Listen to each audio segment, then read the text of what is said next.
अब किस तरीके से ये तमाम चीजों ने किस्मत बदल दी आपके टाउन्स की, आपके जो चेंजिंग फॉर्च्यून्स होते हैं टाउन के वो कैसे होते हैं। अब किस्मत बदलने वाली बात करें तो यहाँ पर एक इंपॉर्टेंट टाउन की चर्चा है अहमदाबाद की या अहमदाबाद। यहाँ पर आप देखने वाले हैं ये धीरे धीरे एक मेजर कमर्शियल सिटी बन जाएगा। जिस तरीके से आप देखने वाले हैं आपका तंजावुर इंपॉर्टेंट था, हमने चैप्टर की जो फर्स्ट स्लाइड पढ़ी थी उसमें हमने तंजावुर की बात की थी। आप देखने वाले यहाँ पर तंजावुर का जो इंपॉर्टेंस है वो कम होने वाला है, तंजावुर का इंपॉर्टेंस श्रिंक होने वाला है। सेंचुरीज जैसे आगे बढ़ेंगी उसी तरीके से इंपॉर्टेंस कम होगा। मुर्शिदाबाद जो है वो डेवलप होने वाला है, जो भागीरथी नदी के बैंक पर है, और यहाँ पर इसकी प्रोमिनेंस बढ़ जाएगी सिल्क की वजह से, ये सेंटर ऑफ सिल्क बन जाएगा और इसके कारण आपका बंगाल का कैपिटल बना दिया जाएगा इसको 1704 में। इसके बाद आप देखने वाले आगे आने वाले समय में इसका भी डिक्लाइन होता है, और डिक्लाइन होने का मेन वजह तो ये थी कि आपकी जो मिल थी, इंग्लैंड की जो मिल थी, उनसे माल आने लगा, तो इसका जो कॉटन का काम था, सिल्क डेवलपमेंट का काम था, जिसकी वजह से ये इतना प्रोमिनेंट था, वो खत्म हो जाता है। आप देखेंगे जैसे ही अस्तित्व खत्म होता है, आपका रेलेवेंस खत्म होता है किसी चीज का, उसका एग्जिस्टेंस खत्म हो जाता है। व्हेन योर रेलेवेंस डिक्रीजेस और your relevance die out, the person die out, your very existence is being challenged, और आपका जो एग्जिस्टेंस है, एग्जिस्टेंस आपका खत्म हो जाएगा। इसीलिए जीवन में हर आदमी अपना रेलेवेंस ढूंढता है, जब तक वो रेलेवेंट रहता है लाइफ टाइम में तब तक वो एग्जिस्ट करता है। उसी तरीके से इंपॉर्टेंट सिटीज हैं, या आप देखिए तंजावुर की बात करूं या मैं मुर्शिदाबाद की, जब तक ये रेलेवेंट थी तब तक ये एग्जिस्ट कर रही थी। जिस दिन से ये रेलेवेंट होना बंद हो गई, इनका एग्जिस्टेंस भी आप देखने वाले हैं धीरे धीरे फेड आउट होगा और फाइनली खत्म हो जाएगा। अब हम क्लोजर लुक लेने वाले हैं, हम समझने वाले हैं कुछ इंपॉर्टेंट सिटीज को, हम्पी, मसूलीपट्टनम और सूरत को हम समझने वाले हैं। आप देखते हैं हम्पी जो है वो आपके चालुक्य के समय से ही एक आर्किटेक्चरल मार्वल था, जिसके बारे में मैं आपको पहले से बता चुका हूं कि यहाँ पर बड़े बड़े मंदिर बनाए जाएंगे। इसके बारे में मैंने चर्चा की है आपसे, हमने पढ़ा है इसके बारे में। आप देखिए हम्पी जो टाउन है ये कृष्णा तुंगभद्रा के बेसन के आसपास डेवलप होता है। ये विजयनगर एम्पायर के लिए काफी इंपॉर्टेंट न्यूक्लियाई या फिर एडमिनिस्ट्रेटिव सेंटर की तरह डेवलप होने वाला है 1336 में, लगभग आपकी 14th सेंचुरी के आसपास की मैं बात कर रहा हूँ। यहाँ पर आप देखने वाले हैं आज भी हम्पी का जो महल है, आपकी जो फोर्टिफाइड सिटी है, वो आपको देखने मिलती है। यहाँ की खासियत यह है कि यहाँ पर कोई गारा यूज नहीं किया गया। याद करिए हमने मुगल जो अपनी बिल्डिंग्स बनाते थे उसमें आप किस तरीके से लाइमस्टोन का यूज करते थे उसकी बात की थी हमने, लेकिन यहाँ हम्पी में आप देखने वाले यहाँ पर गारा मोटर यूज नहीं किया जाएगा। यहाँ पर मोटर के बिना काम बनाया जाएगा। मोटर के बिना कैसे काम बनाया जाएगा, यहाँ पर आपकी इंटरलॉकिंग टेक्निक यूज की जाएगी। इंटरलॉकिंग टेक्निक की अगर मैं पर्टिकुलरली बात करूं तो इंटरलॉकिंग टेक्निक में इस तरीके से आप देखने वाले हैं, एक प्रोट्रूडिंग पोर्शन होगा एक स्टोन में, तो दूसरा जो स्टोन होगा उसमें एक ग्रूव होगा, यहाँ पर जाके फिक्स हो जाएगा, और इस तरीके से इंटरलॉकिंग तरीके से वेज के फॉर्मेशन में आपका पूरी बिल्डिंग बनने वाली है। आपको यहाँ पर दिख रहा होगा आपका ये जो दीवार ढह गई है, ये हम्पी का आपका रिमेन्स देखने वाले, और यहाँ पर आप हम्पी में देख रहे हैं वॉच टावर भी आपको दिख रहा है। इस तरीके की हम्पी का शहर बनाया गया था। यहाँ देखिए आपको कर्नाटक के पास में हम्पी आज देखने मिल जाएगा। अब मैं आपसे बात कर रहा था आर्किटेक्चरल जो आपकी डिस्टिंक्टिवनेस है उसकी। आपकी जो हम्पी है, जो बिल्डिंग बनाई गई, जो रॉयल कॉम्प्लेक्सेस बनाए गए, ये बहुत शानदार थे। इनमें आर्चेस का यूज किया गया था। आर्चेस के बारे में हम डिस्कस कर चुके हैं दिल्ली सल्तनत के टाइम पे। बिल्डिंग्स के बारे में भी हमने डिस्कस किया था, हमने डोम्स के बारे में भी बात की थी। गुम्बदें बनाई जाएंगी, आर्चेस बनाई जाएंगी, साथ में पिलर्ड हॉल्स होने वाले हैं, बहुत सारे पिलर्स होने वाले हैं जो काफी अच्छी और इंपॉर्टेंट खासियत थी। आपकी ये पिलर्स ही जो है आपकी स्कल्पचर्स को निशेस की तरह होल्ड करने वाले हैं। आप देखिए आपका जो पिलर बनाया जाएगा उसी पे स्कल्पचर्स बनाए जाएंगे इस तरीके से, और उसके ऊपर आपकी पूरी दीवार होगी। आपका पूरा रूफ बैलेंस होने वाला है। ये आपके स्कल्पचर बनाए जाते थे, हाथी बना देंगे, हाथी ऐसा इस तरीके से अपनी सूंड पर पूरा वजन लेकर बैठा है, इस तरीके की चीज, हाथी, शेर, कुछ भी बना दिया करते थे। यहाँ पर आपको वेल प्लान्ड ऑर्चिड्स मिलने वाले। ऑर्चिड्स का मतलब होता है एक्सटेंसिवली आपके फ्रूट्स को क्रॉपिंग किया जाएगा, आपके फ्रूट्स को डेवलप करा जाता है, उसको आप ऑर्चिड कहते हैं। जम्मू कश्मीर में आपको बहुत सारे एप्पल के ऑर्चिड्स मिल जाएंगे, आपको नासिक के इलाके में बहुत सारे ग्रेप के ऑर्चिड्स मिल जाएंगे। इस तरीके से ऑर्चिड्स हुआ करते हैं। साथ में आप देखने वाले हैं बहुत सारे गार्डन्स बनाए जाएंगे, प्लेजर गार्डन्स बनाए जाएंगे, जहां पर आपके राजा जो है वो आराम करेंगे। यहाँ पर स्कल्पचरल मोटिव्स दिखाए जाएंगे। आपको बहुत सारे यक्ष यक्षिणी तरीके के बहुत सारे मोटिव्स दिखाए जाएंगे जिसमें कहानियां होंगी। यहाँ पर आपको लोटस और कॉर्बल भी दिखाया जाएगा। याद करिए मैंने आपको कॉर्बल के बारे में बताया था, मैंने आपको बताया था ट्राइबाइट स्ट्रक्चर के बारे में। ये सब चीजें यहाँ पर देखने मिलती हैं, इस बिल्डिंग में आपको देखने मिलने वाली। यहाँ पर आपको एक और चीज समझने की जरूरत है, किस तरीके से इसके शानदार दिन, इसके सुनहले दिन चल रहे थे 15वीं से 16वीं शताब्दी तक, 15 to 16 सेंचुरी। ये काफी हसल बसल था, काफी भीड़ लगती थी इन जगहों पर। ये कमर्शियल और कल्चरल सेंटर बने हुए थे। आप देखने वाले मुस्लिम मर्चेंट्स आएंगे, चिटीज आने वाले हैं, और बहुत सारे यूरोपियन ट्रेडर्स भी यहाँ पर आने वाले हैं। यूरोपियंस में आप पोर्चुगीज की बात करें, ये तक यहाँ पर आएंगे और ये जो मार्केट आपकी हम्पी की है इसमें काफी भीड़ लगती थी, काफी चहल पहल रहती थी। टेम्पल जो आपके हैं वो कल्चरल एक्टिविटीज के हब बन जाएंगे। देवदासी जो आपकी टेम्पल डांसर्स होती थी उनके बारे में भी बताया गया है कि वो किस तरीके से डेटी के सामने परफॉर्म करती थी। आप देखने वाले रॉयल्टी और मासेस, इनके बारे में बताया जाता है कि ये पिलर हॉल में बैठेंगी, पिलर हॉल में ये इकट्ठा होते थे और वहां पर आप देखेंगे जो वीरपक्षा का टेम्पल है वहां पर ये सारा काम चलता था, देवदासी का डांस और ये सारी एक्टिविटीज होती थी। ये सब हमें हम्पी के बारे में जानने मिलता है। हमें पता चलता है जो महानवमी फेस्टिवल होने वाला है वहां पर नवरात्रि के समय साउथ में आप देखेंगे राजा एक एलिवेटेड प्लेटफॉर्म पर बैठेगा और उस एलिवेटेड प्लेटफॉर्म पर बैठकर वो महानवमी का जो भी इंपॉर्टेंट चीजें हैं उनको देखता था और आपके जो गेस्ट हैं उनको भी रिसीव किया जाता था महानवमी पे। यहाँ पर आप देखने वाले हैं इसको डांस को देखने के लिए एक एलिवेटेड टावर पे या एलिवेटेड प्लेटफॉर्म पे, जिसको आप महानवमी प्लेटफॉर्म कहते हैं, उस पर राजा बैठा करता था। यह हमें आर्कियोलॉजिस्ट बताते हैं और यहाँ से वो अपने डांस और जो भी म्यूजिक परफॉर्मेंस है, रेसलिंग का परफॉर्मेंस है, ये सब देखा करता था। अब हम बात करें हम्पी किस तरीके से इसका डाउनफॉल होता है, तो लगभग 1565 के आसपास आप देखेंगे जैसे ही आपका विजयनगर एम्पायर डिफीट होता है, हराया जाता है डेक्कन सल्तनत के द्वारा। उसके बाद आपके गोलकोंडा, बीजापुर, अहमदनगर, बेरार और बिडार डेवलप हो जाएंगे और आपका विजयनगर का जो नाम है, हम्पी का जो नाम है, वो इतिहास के पन्नों में पीछे दब जाएगा। अब हम फोर्टिफाइड सिटीज की बात करें, एक किलाबंद नगर की बात कर रहे हैं। यहाँ पर आप देखने वाले हैं पोर्चुगीज ट्रेवलर डोमिंगो पीज आते हैं हम्पी में और हम्पी में 16वीं सेंचुरी में आके ये हमारे लिए हम्पी के बारे में बताने वाले। ये कहते हैं ये जो एंट्रेंस गेट है आपका, अगर आप गोवा से आ रहे हैं तो आपका एंट्रेंस गेट पड़ने वाला है हम्पी। यहाँ पर राजा के बारे में बताया कि जो राजा है वो काफी एक मजबूत किलेबंद जगह पर रहता है जहां पर बहुत सारी दीवारें और टावर्स है। याद करिए इसी तरीके से हमने चंद्रगुप्त मौर्य के बारे में पढ़ा था। हमने पढ़ा था कि 570 यहाँ पर टावर्स बनाए गए हैं और उसके अलावा बहुत सारे गेट्स हैं आपके सिटी में एंटर करने के लिए। इस तरीके से यहाँ पर भी बताया जाता है कि आपकी सिटी में बहुत सारे स्ट्रॉन्ग फोर्टिफाइड एरियाज हैं और साथ में वॉल्ड और टावर्स भी बनाए गए। यहाँ पर यह बताया जाता है ये जो आपकी वॉल है ये और किसी सिटी में आपको इतनी नायाब काम नहीं देखने मिलेगा, ये काफी अलग से बनाया गया है क्योंकि यहाँ पर गारे का यूज नहीं किया गया, ये मैंने आपको बताया भी था, इसीलिए काफी अलग होता है और ये सिर्फ कुछ चुनिंदा जगहों पर ही देखने मिलेगा। साथ में आप देखने वाले अंदर भी काफी खूबसूरत है। ये बताया जाता है जो आपकी सिटी के अंदर है बहुत सारे इंपॉर्टेंट आपके रोज ऑफ बिल्डिंग्स मिलने वाले हैं। यहाँ पर यह भी बताया जाएगा आपकी जो बिल्डिंग्स हैं उनकी फ्लैट रूफ है। ये सब हमें एक पोर्चुगीज ट्रैवलर बताते हैं जिनका नाम है डोमिंगो पीस। यहाँ विजयनगर रूलर के बारे में बताया जाता है किस तरीके से वो इंटरेस्ट लेते हैं आपके टैंक बनाने में और कैनाल बनाने में, ताकि आपका इरिगेशन बढ़े। इरिगेशन बढ़ेगा तो आपका प्रोडक्शन बढ़ेगा, प्रोडक्शन बढ़ेगा तो रेवेन्यू बढ़ेगा, रेवेन्यू बढ़ेगा तो आप आर्मी को पे कर पाएंगे, आप बड़ी आर्मी को, एक बड़ी स्टैंडिंग आर्मी को अफोर्ड कर पाएंगे। साथ में आनंद राज सागर के बारे में बताया जाता है, जो टैंक है उसके बारे में बताया जाता है कि 1.37 किलोमीटर लॉन्ग बना है और ये अर्दन डैम है। अर्दन का अर्थ है मिट्टी के ईंटे के द्वारा बनाया गया होगा, इस तरीके से बताया जाता है, जो मालदेवी रिवर के ऊपर है। ये सारी चीजें हमें बता रहे हैं आपके ट्रैवलर, जो पोर्चुगीज ट्रैवलर हैं ये बता रहे हैं। ये बता रहे हैं कृष्णदेव राय हैं, उन्होंने एक बहुत बड़ा एक स्टोन एम्बैंकमेंट बनाया है दो हिल्स के बीच में। आप समझ सकते हैं दो हिल्स है, दो हिल्स के बीच में इन्होंने एक स्टोन एम्बैंकमेंट बनाया है। इस तरीके से इन्होंने पत्थर का एक बनाया होगा। वो क्यों बनाया गया है? ताकि आपकी जो सिटी है विजयनगर में आप देखने वाले हैं लेक जो है उसको क्रिएट किया गया है और लेक से है वहीं से आपका पानी आता है एक्वाडक्ट के फॉर्म में, चैनल्स के फॉर्म में इरिगेशन के लिए, फील्ड्स और गार्डन्स के। तो फील्ड और गार्डन को आपको इरिगेट करने के लिए भी इन्होंने एक एम्बैंकमेंट बनाया था पत्थर के द्वारा। यहाँ पर आपको विठल मंदिर के बारे में बताया जा रहा है। तो आप देखिए किस तरीके से कितना नायाब आपको स्टोन चैरियट्स वगैरह यहाँ पर विठल टेम्पल हम्पी में देखने मिलेंगे।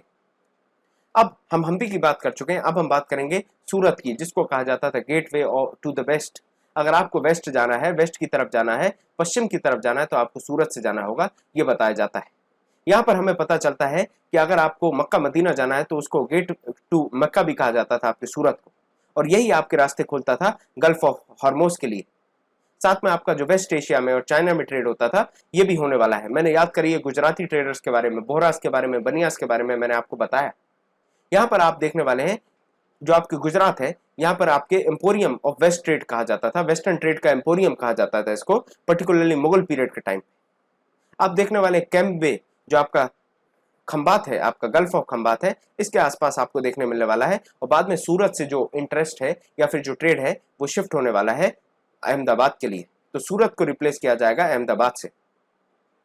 और ये इंपॉर्टेंट सेंटर आपके मक्का के लिए भी हो जाएगा। मक्का के लिए आप पिलग्रिम के लिए यहीं से आप जहाज पकड़ते थे। अब एम्पोरियम क्या होता है ये समझे, तो एम्पोरियम ऐसी प्लेस होती है जहां पर आपको गुड्स मिलेंगे और बहुत सारे डाइवर्स प्रोडक्शंस मिलने वाले हैं, प्रोडक्शन सेंटर्स मिलने वाले हैं। मतलब आप ये समझिए बहुत सारे जो क्राफ्टमैन हैं वो एक ही जगह पर इकट्ठे कर मिलने वाले हैं और वो अपने अपने अलग अलग प्रकार के गुड्स को डेवलप करने वाले हैं। इस तरीके से आपकी सूरत सिटी देखने को मिलती थी, गेटवे ऑफ वेस्ट सूरत आपको देखने मिलता था। ये कॉस्मोपॉलिटन सिटी थी। कॉस्मोपॉलिटन का मतलब है लोग अलग अलग जातियों से, अलग अलग क्रीड से, अलग अलग कास्ट से यहाँ पर रहने आते थे। 17वीं सेंचुरी में यहाँ पर जो आपके पोर्चुगीज, डच और इंग्लिश आने वाले हैं, ये अपनी फैक्ट्रीज बनाने वाले हैं। ये हम पढ़ चुके हैं, हमने मॉडर्न हिस्ट्री में इस चीज की चर्चा की है। साथ में ये जो अपनी फैक्ट्रीज और वेयर हाउस बनाएंगे, इसके लिए सूरत इंपॉर्टेंट हो जाएगा। बाद में आप देखेंगे जो आपका इंग्लिश और भी इंपॉर्टेंट लोग हैं वो सूरत से बॉम्बे की तरफ शिफ्ट हो जाते थे। बॉम्बे एज अ कॉम्पिटिटर तैयार हो गया था सूरत का। यहाँ पर एक इंग्लिश क्रॉनिकलर की बात की है, इनका नाम है ओविंगटन। ये लिखते हैं अपने अकाउंट में, 1689 में अपना अकाउंट लिखते हैं। यहाँ पर लिखते हैं कि लगभग 100 से ज्यादा शिप्स यहाँ पर आपको मिलने वाले हैं जो अलग अलग कंट्रीज को बिलोंग करते हैं और यहाँ पर ये एंकर्ड होते हैं। किसी भी समय पर आप देखेंगे तो आपको मिनिमम 100 शिप्स यहाँ पर दिख जाएंगे। साथ में बताया जाता है बहुत सारे रिटेल और होलसेल शॉप्स भी यहाँ पर मिलती हैं जो कॉटन टेक्सटाइल का काम करने वाली है। टेक्सटाइल काफी ज्यादा पॉपुलर था। यहाँ पर गोल्ड लेस, जो आपको सोने की लेस जिसको आप जरी कहते हैं, इसका भी काम बहुत ही ज्यादा एक्सटेंसिवली सूरत में हुआ करता था। और ये जो आपका जरी का काम है ये इंपॉर्टेंट मार्केट बन गया था आपका वेस्ट एशिया, अफ्रीका और यूरोप के लिए। यहाँ से आपका ये कॉटन का जो काम है, जरी का काम है, ये यहाँ पर भेजा जाता था। साथ में आप देखने वाले जो आपकी स्टेट है पर्टिकुलरली, उसने बहुत सारे रेंटेड हाउसेस भी बनाए थे ताकि ये सारे लोगों को ध्यान रख पाए, जो भी आपके लोग वहां पर आ रहे हैं, ट्रेवलर्स आ रहे हैं, उनको रहने की व्यवस्था हो पाए। क्योंकि पूरी दुनिया से आने वाले हैं, पूरी दुनिया से एक कॉस्मोपॉलिटन सिटी बना देंगे आपके सूरत को। बहुत शानदार बिल्डिंग्स भी आपको देखने मिलेंगी और प्लेजर पार्क्स भी, जो आराम फरमाने के लिए आपको पार्क भी यहाँ पर देखने मिलेंगे। जो आपके काठियावाड़ के सेठ है या फिर जो आपके महाजन है, मनी चेंजर्स होते थे, इनका भी एक इंपॉर्टेंट रोल यहाँ पे मिलने वाला है। इनके बड़े बड़े बैंक्स होते थे और इनके बड़े बड़े बैंकिंग हाउसेस होते थे सूरत में। यहाँ से आपको सूरत की हुंडीज के बारे में पता चलता है। हम हुंडीज पढ़ेंगे। यहाँ पर आपको देखने मिलने वाला है जो आपकी सूरत की हुंडी हुआ करती थी, उसको दूर दूर तक माना जाता था। चाहे आप कायरो की बात करें, बसरा की बात करें जो इजिप्ट के आसपास के इलाके हैं, इराक की बात करें, बसरा इराक, कायरो इजिप्ट, या फिर आप बात करें एंटवर्प की जो बेल्जियम में है। आप देखिए बेल्जियम तक आपके जो सूरत की हुंडी है उसका सम्मान था, उसको माना जाता था, उसको एज अ करेंसी माना जाता था। हुंडी क्या होती है हम समझते हैं। तो हुंडी एक नोट रिकॉर्ड होती है। आपने मान के चलिए एक आदमी को 100 रुपए दिए और वहां से आपने एक पर्चा ले लिया, 100 रुपए उसने एक कागज पे लिख के दे दिया कि 100 रुपए मुझे मिल गए, और उसी 100 रुपए को ये जाने वाला है, ये कागज वो कहीं और, मान के चलिए कायरो जाकर दिखा देगा, और कायरो जाकर ये कागज जब दिखाएगा तो उस आदमी को 100 रुपए पे कर दिए जाएंगे या फिर उस आदमी तक 100 रुपए पहुंच जाएंगे। आज आप देखेंगे तो एक बेटर प्रैक्टिकल सिस्टम में आप चेक समझ लीजिए, चेक जैसा सिस्टम होता था कि आपके वहां पर वो पैसे जमा कर देगा और आप चेक ले जाकर या डिमांड ड्राफ्ट ले जाकर आप सामने वाले को दे देंगे तो वो उसको एक्सेप्ट कर लेगा। और इस तरीके की चीज होती थी सूरत में 16वीं सेंचुरी के आसपास, और इसको कायरो और बेल्जियम, इजिप्ट और बेल्जियम जैसी दूर दूर जगहों पर एक्सेप्ट किया जाता था। ये बहुत बड़ी बात है। सूरत में डिक्लाइन कैसे चालू हुआ इसकी बात करें। अब डिक्लाइन के बहुत सारे फैक्टर्स हैं जिसमें पर्टिकुलर फैक्टर्स बताऊं मैं तो 17वीं सेंचुरी के आसपास आप देखने वाले हैं किस तरीके से लॉस होने वाला है। आपकी जो मार्केट्स हैं इसमें कहीं ना कहीं गिरावट आने वाली है, प्रोडक्टिविटी है उसमें गिरावट आने वाली है, क्योंकि आपकी मुगल एम्पायर जो है उसमें डिक्लाइन आ गया। एम्पायर कमजोर होगी तो आपकी जो ट्रेड एक्टिविटीज हैं वो भी डिस्टर्ब हो जाएंगी। आप देखने वाले जो पोर्चुगीज हैं ये कंट्रोल ले लेते हैं सी का, और इसके बाद आपका जो बॉम्बे है वो एक इंपॉर्टेंट सेंटर बन जाएगा। जो आपकी ईस्ट इंडिया कंपनी है वो आपकी बॉम्बे शिफ्ट हो जाती है 1668 तक। ये भी इंपॉर्टेंट रीजन था, और आपका जो सूरत है वो आज फिर से एक इंपॉर्टेंट कमर्शियल सेंटर की तरह आ गया है। फाइनली हम बात करने वाले हैं मसूलीपट्टनम की। मसूलीपट्टनम जिसको आप कहते हैं फिशिंग इन ट्रबल्ड वाटर्स, जोखिम भरा दौर। आप देखने वाले हैं मसूलीपट्टनम किस तरीके से पॉपुलर होने वाला है। मसूलीपट्टनम को मछलीपट्टनम भी कहा जाता है। ये कहा जाता है कि ये फिश पोर्ट टाउन था। यहाँ पर फिशेस का बहुत ज्यादा काम होता था, फिशेस मछलियां पकड़ने का काम था। 17वीं सेंचुरी में देखेंगे इसका जो एपेक्स आता है, इसका चरम आता है। यहाँ पर आप देखेंगे जो एक्टिविटीज हैं आपकी वो इंटेंसिफाई होंगी, बढ़ जाएंगी। यहाँ पर आप देखने वाले डच, इंग्लिश और भी तमाम जो आपकी यूरोपियन कंपनीज है ये सब आने वाली है। ये सब अटेम्प्ट करेंगी कि इंपॉर्टेंट एरिया बना ले, आंध्र प्रदेश का जो ये कोस्ट है इसको इंपॉर्टेंट एरिया बना ले। ये सारे प्रयास किए जाएंगे, मसूलीपट्टनम को कंट्रोल करने का प्रयास किया जाएगा। आप देखिए जो आपका मसूलीपट्टनम का फोर्ट है वो आपके डचेस के द्वारा बनाया गया था। डच यहाँ पर अपना किला बनाने वाले हैं, और जो कुतुबशाही रूलर है वो भी कोशिश करता है कि अपनी रॉयल मोनोपोली एस्टैब्लिश कर दे टेक्सटाइल में और स्पाइसेस में, ताकि दूसरे जो ट्रेडर्स हैं उनको कंट्रोल कर पाए और इनकी जो ट्रेड है उसको कंट्रोल करने का और प्रिवेंट करने का सोच रहे थे आपके जो कुतुबशाही रूलर हैं वो, क्योंकि यहाँ पर आपकी ईस्ट इंडिया कंपनीज की एक्टिविटीज बहुत ज्यादा बढ़ रही थी। साथ में आप देखने वाले किस तरीके का फियर्स कंपटीशन होता है। आप देखिए जो आपके गोलकोंडा के आपके नोबल्स हैं, आपके पर्शियन मर्चेंट्स हैं, तेलुगु कुमाटी चेटीज हैं और भी यूरोपियन ट्रेडर्स हैं, इनमें काफी ज्यादा इंपॉर्टेंट मोनोपोलिक कंपटीशन होने वाला है, काफी थ्रोट कटिंग कंपटीशन होने वाला है, जिसकी वजह से आप देखेंगे ये सिटी पॉपुलस भी थी क्योंकि इतने सारे नाना प्रकार के लोग यहाँ पर बसने वाले हैं, साथ में यहाँ पर कमाई हो रही, तब तो कंपटीशन है, तो कमाई की वजह से इसमें प्रॉस्पेरिटी बढ़ने वाली है। मसूलीपट्टनम काफी इंपॉर्टेंट होने वाला है। मुगल भी अपना व्यापार यहाँ पर एक्सटेंड करेंगे, अपना पावर एक्सटेंड करेंगे, जैसे ही वो आपके गोलकोंडा को जब कंट्रोल में ले लेते हैं। यहाँ पर आप देखने वाले जो गोलकोंडा है वहां पे आपके एक रिप्रेजेंटेटिव होंगे जिनका नाम था, जो गवर्नर थे जिनका नाम था मीर जुमला, वो भी कहीं ना कहीं अपना पैसा लगाने वाले हैं। जो आपके मीर जुमला है वो भी एक व्यापारी थे और वो यहाँ पर पैसा लगाने वाले हैं, और यहाँ पर आप देखने वाले किस तरीके से वो डच और इंग्लिश के साथ एक दूसरे को लड़ाने वाले हैं। डच और इंग्लिश को कहीं ना कहीं ये लड़ाने में काम करने वाले हैं, और यहीं से आपका प्ले ऑफ चालू होता है। 1686 से 1687 की अगर मैं बात करूं तो मुगल एम्परर जो आपके हैं औरंगजेब, ये भी गोलकोंडा को एनेक्स करेंगे, और इसके बाद से नई पॉलिसीज आ जाती है। आप देखने वाले एक नई पॉलिसी आ जाएगी ईस्ट इंडिया कंपनी की, वहां जहां पर ये मानने लगे कि अगर आपका जो भी पोर्ट है वो एक प्रोडक्शन सेंटर से जुड़ा है तो वो बस उतना ही जरूरी नहीं है। ईस्ट इंडिया कंपनी ने एक नई पॉलिसी निकाली, वो ये कहते हैं कि आपका जो भी कंपनी का सेंटर होना चाहिए वो आपका सिर्फ कनेक्शन उसका प्रोडक्शन सेंटर से नहीं, उसका कनेक्शन होना चाहिए था पॉलिटिकल, एडमिनिस्ट्रेटिव और कमर्शियल सेंटर से, या फिर उसका एक इंपॉर्टेंट रोल होना चाहिए पॉलिटिकल, कमर्शियल और एडमिनिस्ट्रेटिव। इसीलिए आप देखिए वो बॉम्बे में अपना कंट्रोल एस्टैब्लिश करते हैं, कलकत्ता में, बंगाल में करने वाले अपना कंट्रोल एस्टैब्लिश, और साथ में ये करने वाले मद्रास में, क्योंकि ये सारी जो जगह थी ये पॉलिटिकल, एडमिनिस्ट्रेटिव और कमर्शियल पॉइंट ऑफ व्यू से भी इंपॉर्टेंट थी।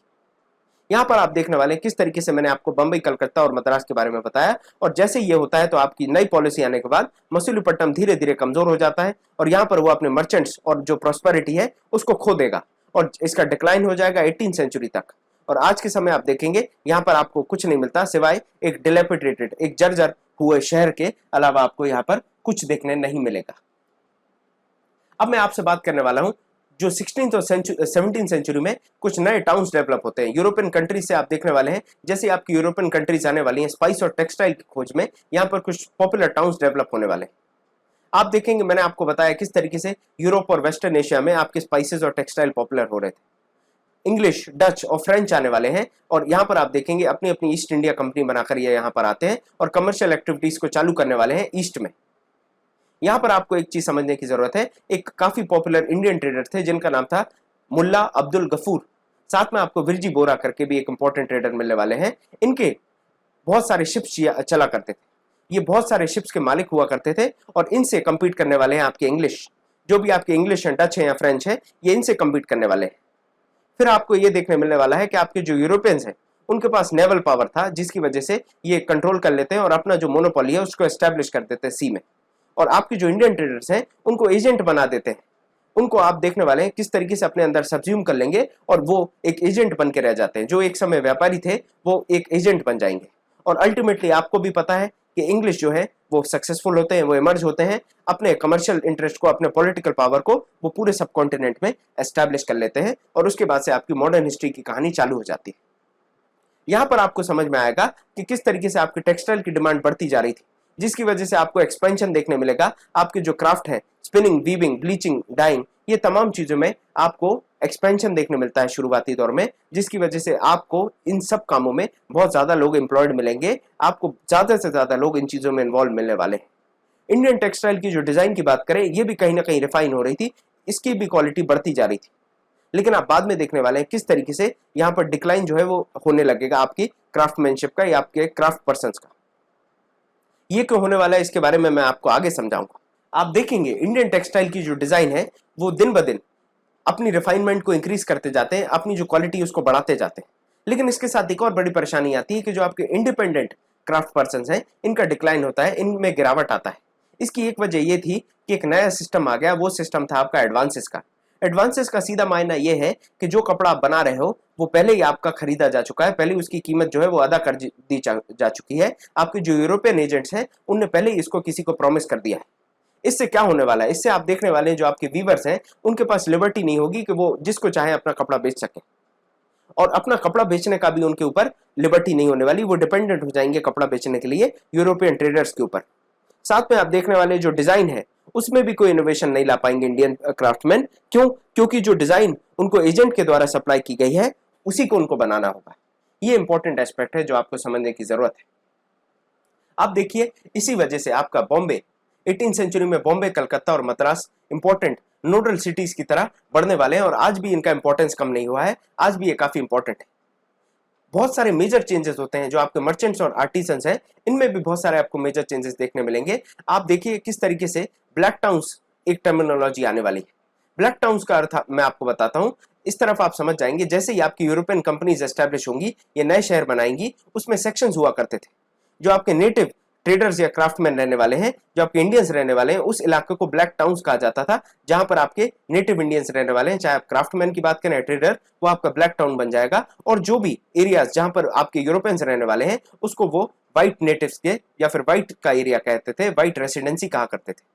यहाँ पर आपको जॉर्ज, जो आपका सेंट जॉर्ज मद्रास में बनाया गया, वो भी आपकी व्हाइट रेसिडेंसी थी या सुपीरियर रेसिडेंसी माना जाता था। और आपकी कलकत्ता की सेंट विलियम्स, जहां पर व्हाइट्स रहते थे, उसको आप देखने वाले हैं इंपॉर्टेंट व्हाइट रेसिडेंसी या सुपीरियर रेसिडेंसी माना जाएगा। अब हम बात करें इंटरनेशनल बैकग्राउंड की, तो याद करिए वास्को डी गामा आता है 1498 में। और क्यों आता है? वो दो ही चीजों की वजह से, एक तो स्पाइसेस की वजह से, दूसरा टेक्सटाइल की वजह से, जिसका वो दीवाना हो गया था, जिसका मार्केट बहुत ज्यादा बढ़ रहा था, काफी मुनाफा मिल रहा था आपके वेनिस के जो व्यापारी हैं उनको। यहाँ पर ये एक्सप्लोर करता है सी रूट, और ये घूम फिर के परेशान होके आप देखने वाले हैं ये पोर्चुगीज सेलर इंडिया आता है। ये अफ्रीका के रास्ते से आता है, केप ऑफ गुड होप के रास्ते से आने वाला है, और ये आपके 1498 में कैलिकट पहुंचने वाला है। ये वापस जाएगा लिस्बन, पोर्चुगल का जो कैपिटल है, वहां पर जब ये जाएगा तो इसको काफी ज्यादा पैसे मिलने वाले हैं, काफी ज्यादा मुनाफा होने वाला है। यहाँ पर बताया गया कि 170 लोगों के साथ आया था ये, और साथ में 4 जहाजों को लेकर आया था, जिसमें से 2 डूब जाते हैं और सिर्फ 54 पीपल बचते हैं। इसके बाद भी ये बताया जाता है कि ये जो इसकी ट्रिप थी ये काफी ज्यादा फायदेमंद रहती है, और इसके बाद से आपके अंग्रेज, डच और फ्रेंच सारे सेलर्स इसको फॉलो करेंगे, सारे सेलर्स इसके पीछे आएंगे। आगे बात की गई है वास्को डी गामा के बाद क्रिस्टोफर कोलंबस की। ये आप देखने वाले हैं, इनने भी दीवानगी इनमें भी थी, इनको भी नए नए जगह ढूंढने का शौक था। आप देखने वाले हैं जो आपका ईस्ट है, ईस्ट में आपके आते हैं वास्को डी गामा, और ये आपके क्रिस्टोफर कोलंबस कहते हैं मैं वास्को डी गामा के पीछे नहीं जाऊंगा, मैं तो अलग से अपने रास्ता बनाऊंगा। तो ये वेस्ट की तरफ रुख करते हैं, ये वेस्ट में जाते हैं, और ये वेस्टवर्ड अटलांटिक ओशन में ये सेल करने वाले हैं। और फाइनली एक जगह लैंड करते हैं जिसको ये कहते हैं वेस्ट इंडीज, क्योंकि इनका सपना था इंडिया फाइंड करने का, लेकिन इनको मिल जाता है कुछ और, उसको ये नाम रख देते हैं वेस्ट इंडीज। और यहीं से आपको नेम की कंफ्यूजन चालू होती है, और ये 1492 का किस्सा है जो मैं आपको सुना रहा हूँ। यहाँ के बाद आप देखने वाले हैं बहुत सारे सेलर्स और कॉन्करर्स जाते हैं और स्पेन और पोर्चुगीज में अपना कंट्रोल एस्टैब्लिश करते हैं। स्पेन और पोर्टुगल से ये सेलर्स जाने वाले हैं, कॉन्करर्स जाने वाले हैं, और वहां का जो भी आप देखने वाले एबोरिजिनल्स हैं, जो इंडिजिनस पीपल हैं आपके साउथ और सेंट्रल अमेरिका के, उनको खत्म करेंगे और अपना कॉलोनी एस्टैब्लिश करेंगे, अपनी जो सेटलमेंट है उसको बनाते हैं। या जो आपके इनका लोग हैं या फिर आपके जो एस्टेक के लोग हैं, उन सबको ये धीरे धीरे मार डालेंगे, या फिर बीमारियां हो जाएंगी जो ये बीमारी अपने साथ लेकर जाने वाले हैं, जिसकी वजह से आपका जो एबोरिजिनल या फिर जो ओरिजिनल पॉपुलेशन है वो खत्म हो जाएगी, और आपकी पोर्चुगल या फिर स्पेनिश सेटलमेंट्स वहां पर डेवलप हो जाएंगी। तो ये हमने डिस्कशन कर लिया 6वें चैप्टर का, हमने बात कर ली है टाउन्स के बारे में, सिटीज के बारे में, क्राफ्टमैन के बारे में, हमने अपना 6th चैप्टर कंप्लीट कर लिया है। अब परंपरा अनुसार आप इन सवालों का जवाब दें स्लाइड को पॉज करके। उम्मीद करता हूं आपने इनके जवाब दे दिए होंगे। पहला सवाल पढ़ते हैं। We know the name of the architect of the Rajarajeshwara temple from the inscription. तो जी हाँ, मैंने आपको बताया था कि कावेरी नदी के पास में जो राजा है, राजा के बारे में बताया गया, मंदिर किसने बनाया और उसकी घंटी की आवाज कहां तक सुनाई देती है, सब बताया हमें हमारे चैप्टर में। तो ये आपका जो सवाल है ये सही है। आप आगे बात करें, merchant prefer to travel individually rather than in caravans. अब आप स्वाभाविक सी बात समझिए, एक आदमी इतना सारा माल लेकर जा रहा है, तो वो माल लेकर जाके stand alone commando single army बनके तो जाएगा नहीं, 1 मैन आर्मी बनके तो ये जाने नहीं वाला, ये ग्रुप में जाएगा ताकि ये फॉरेस्ट ऑफ किंगडम्स को साथ में मिलकर क्रॉस कर पाए। तो आपकी स्टेटमेंट हो जाती है फॉल्स, ये सरासर झूठ है, गलत है। काबुल की बात करें तो Kabul was a major centre for trade in elephants. तो मैंने आपको बताया ये भी गलत है, क्योंकि काबुल में घोड़े बेचे जाते थे, एलिफेंट्स नहीं। चौथी बात करें हम, चौथा स्टेटमेंट है Surat was an important trading port on the Bay of Bengal. तो ये तो बच्चा जानता है भाई साहब, ये बे ऑफ बंगाल नहीं है, ये आपके अरेबियन सी में पड़ने वाला है, गल्फ ऑफ खंबात के आसपास पड़ने वाला है। तो ये स्टेटमेंट भी आपकी फॉल्स हो जाती है।